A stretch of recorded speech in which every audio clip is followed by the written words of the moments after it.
আসসালামু আলাইকুম বন্ধুরা, হাতে লেখা সুন্দর করতে হলে বেশি বেশি বর্ণমালা অনুশীলন করতে হয়। এই ভিডিওতে আপনাদেরকে বাংলা বর্ণমালাগুলো লিখে দেখাবো। এরকম শিক্ষণীয় ভিডিও আপনাদের সোনামণিদেরকে দেখাবেন, তাহলে তারা প্রয়োজনীয় কিছু শিখতে পারবে এবং লিখতেও পারবে। প্রথমে আমরা লিখব কি ক।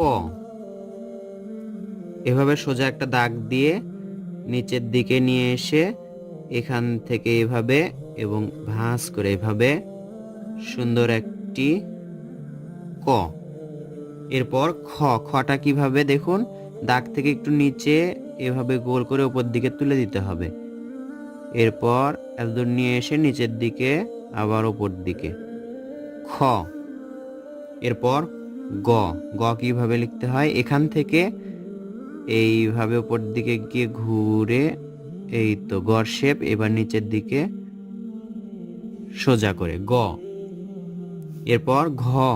ঘটা কিভাবে, আগে মাত্রাও দিতে পারেন অথবা এভাবে লিখতে পারেন, এইভাবে এই তো নিচের দিকে ঘ।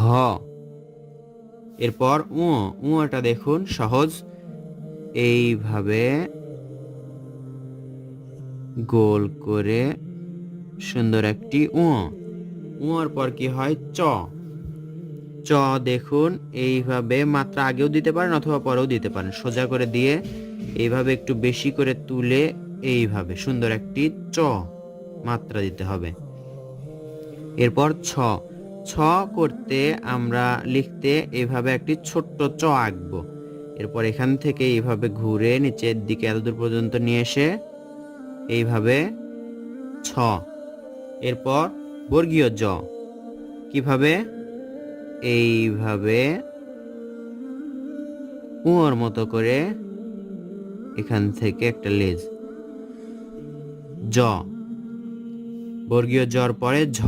ঝটা কিভাবে, প্রথমে আমাদের ব লিখতে হবে অথবা কর মতো করে লিখতে হবে। দেখুন এইভাবে আস্তে আস্তে দেখাচ্ছি যেন সোনামণিরা বা বাচ্চারা সহজেই বুঝতে পারে। এখান থেকে উপর দিকে তুলে দিতে হবে, এটা কিন্তু নিচের দাগের সাথে লাগবে না, একটু ফাঁকা থাকবে ঝ। এরপর ইয়। এখানে এর মতো করে স্বরবর্ণের এ এ আঁকবো আমরা, এ লিখবো। এরপর এইভাবে সুন্দর করে ইয়। ইয়র পর কি হয় ট। টটা অনেক সহজ, এইভাবে সোজা করে একটা দাগ দিতে হবে। এরপর এইভাবে উপর দিকে তুলে গোল করতে হবে, মাত্রা দিতে হবে। এরপর এখান থেকে সুন্দর করে ট। এরপর ঠ। ঠতে মাত্রা থাকে, এখান থেকে দেখুন এইভাবে একটা ভাঁজ করব। এরপর এইভাবে একবারেই উপর দিকে তুলে নিয়ে যাব। দেখুন সুন্দর একটি ঠ। ঠতে মাত্রা হয় ঠ। এরপর ড। ডটা কিভাবে, সোজা নিচের দিকে এইভাবে উপর দিকে একটু এইভাবে ঘুরে সুন্দর একটি ড, ছয়ের মতো, উপরে শুধু মাত্রা। ডর পর ঢ। ঢটা কিভাবে, সোজা আমরা ট যেরকম করে করেছি সেই রকম ঢ। এরপর মূর্ধন্য। মূর্ধন্যটা এখান থেকে গোল করে, গোলটা সুন্দর হতে হবে, এইভাবে নিচের দিকে মূর্ধন্য। মূর্ধন্যর পরে কি হয় ত। তটা কিভাবে, মাত্রা থেকে না, একটু নিচে থেকে এইভাবে গোল করে ত। ত কিন্তু মাত্রার সাথে লাগবে না, তবে মাত্রা হবে ত। এরপর থ। থতে কিন্তু মাত্রা নেই, এইভাবে গোল করে দুইয়ের মতো দেখুন এইভাবে নিচের দিকে লাগাই দিব এবং উপর দিকে তুলে দিব থ। এই ভাঁজটা ভালো সুন্দর হলে থটা সুন্দর লাগবে দেখতে। থ এরপর দ। সোজা একটা দাগ অর্ধেক পর্যন্ত উপর দিকে তুলে দিয়ে আবার নিচের দিকে একটু ভাঁজ, দতে মাত্রা হবে। দর পরে ধ। ধটা কিভাবে, আমরা একটা সোজা দাগ, দেখুন ছোট বাচ্চারা এভাবে বুঝবে, সোজা একটা দাগ। এরপর একটু নিচে থেকে এভাবে ক যেরকম করে করতে হয়, এর অর্ধেক থেকে আবার এইভাবে ঘুরে দিলেই ধ। এরপর দন্তন্য। দন্তন্যতে মাত্রা থাকে, সোজা একটা দাগ দিলাম, নিচের দিকে নিয়ে আসলাম, এইভাবে ঘুরে সুন্দর একটা দন্তন্য, ত থ দ ধ দন্তন্য। এরপর প, পটা কিভাবে, পটা অনেকের কাছে কঠিন মনে হয়, মনোযোগ দিয়ে দেখবেন। এইভাবে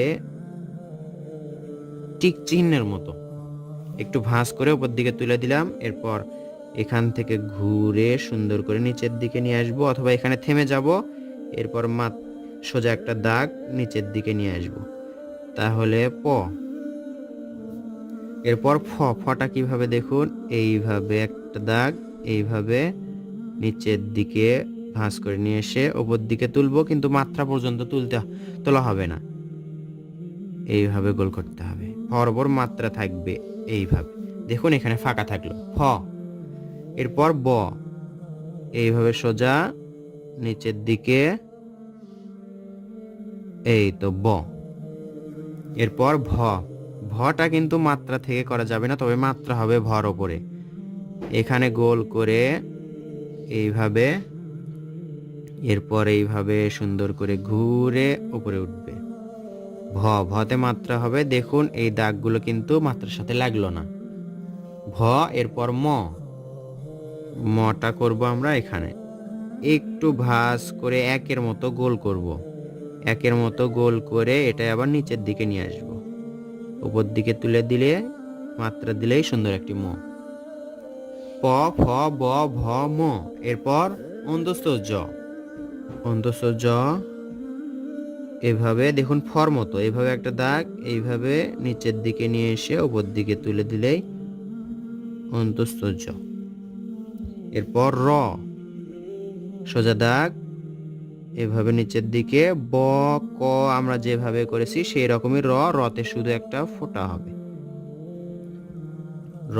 এরপর ল, লটা কিভাবে, এইভাবে মাত্রা দিয়ে নিচের দিকে নিয়ে আসবেন, একটু মাঝের থেকে একটু উপর দিকে উঠবেন, এভাবে গোল করে আবার আরেকটা গোল করবেন, এই গোলটা কিন্তু একটু বড় হবে ল, তাহলেই লটা সুন্দর দেখা যাবে। মাত্রাটা একটু বের করে দিলে ভালো হয়। এরপর তালুবর্ষ, এখান থেকে এইভাবে একের মতো করে এই দিকেও আবার ঘুরে নিয়ে, এই তো তালুবর্ষ। এরপর মূর্ধন্য ষ, ফ যেরকম এবং জ যেরকম করে করেছি সেরকম করেই এভাবে একটা দাগ, এইদিকে নিচের দিকে ঘুরে আবার উপর দিকে সোজা তুলতে হবে। এর মাঝে এভাবে দাগ দিলেই মূর্ধন্য ষ, মাত্রা দিতে হবে। এরপর দন্তস্ব, দন্তস্বটা কেমন, এইভাবে এখান থেকে একটু ভাঁজ করে উপর দিকে তুলতে হবে, তারপর এখান থেকে নিচের দিকে এবং সোজা উপর দিকে গিয়ে মাত্রা হবে দন্ত স। এরপর হ, হটা কিরকম, এখানে আমরা দুইয়ের মতো করে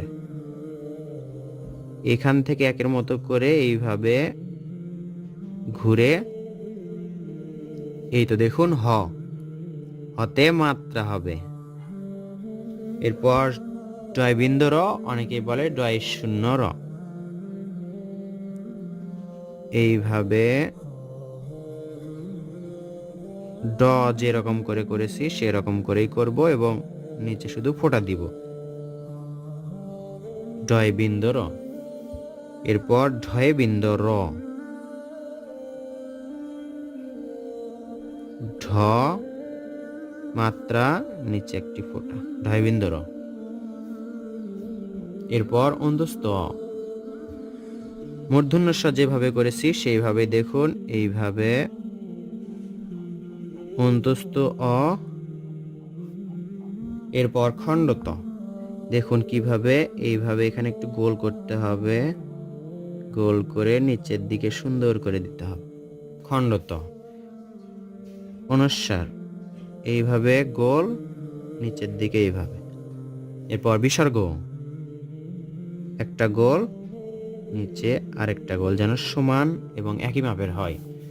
এরপর চন্দ্রবিন্দু, চন্দ্রবিন্দু তো অক্ষরের উপরে থাকে, তারপরে আমরা এখানে দেখাচ্ছি চন্দ্রবিন্দু। এই হলো বাংলা বর্ণমালার ৩৯টি বর্ণ। আশা করছি এই ভিডিওটি দেখে বাচ্চারাও উপকৃত হবে। আর আপনারা সচেতন অভিভাবকরা অবশ্যই ভিডিওটি বাচ্চাদেরকে দেখাবেন, এ থেকে বাচ্চারা শিখতে পারবে। ভিডিওটি ভালো লাগলে বা শিক্ষণীয় বলে মনে হলে অবশ্যই চ্যানেলটি সাবস্ক্রাইব করবেন এবং ফেসবুক পেজটি ফলো করে রাখবেন। ধন্যবাদ সবাইকে। আসসালামু আলাইকুম।